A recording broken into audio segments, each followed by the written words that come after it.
大家好，我是小天。今天我们又来修一台松下的洗衣机啊。什么个故障呢？客户反映，就说洗衣服的时候，有那一种摩擦的声音啊。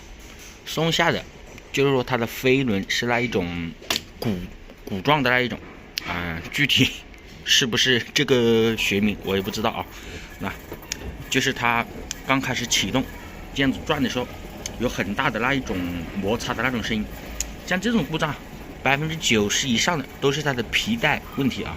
具体的话，我等一下会拉出来给大家着重的演示一下，大家仔细听一下那个声音就知道了啊。我们将洗衣机的背部拆开，这个就是它的了。这种鼓状的这种飞轮呢，松下的用的特别多啊。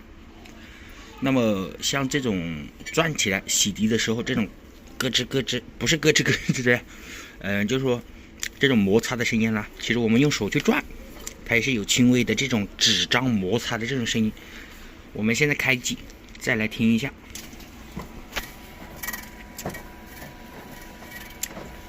尤其是它启动的这一下，声音特别大。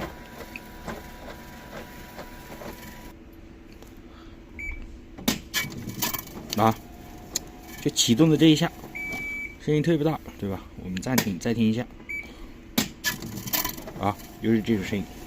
像这种故障的话，100%的都是它的皮带，有问题啊。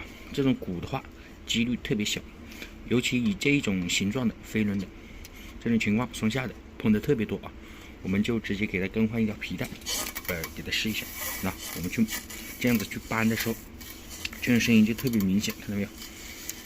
这一个也不晓得是不是设计问题，反正它这种皮带的话，特别容易。其实我们仔细看它这个飞轮上面有这种温度，就好像那种高温烧过的那一种痕迹一样的，对皮带是很有影响的。皮带的型号，我们都是看这个边上看这些字母101PH1091，我们就找一条相同的给它换上去。这种我们直接到网上去买一条就行，只要这个字母对得上就 OK 了啊。但是像这种故障的话，我们一般都不会跟客户说是皮带问题，这具体哪样损坏就看你怎么跟客户解释啊。因为换条皮带收不了多少钱嘛，对吧？想点办法多收点钱啊。新的皮带我们就更换上去，换这个皮带，尤其是换这种这种飞轮的这种皮带，上的时候特别的紧，这是正常的。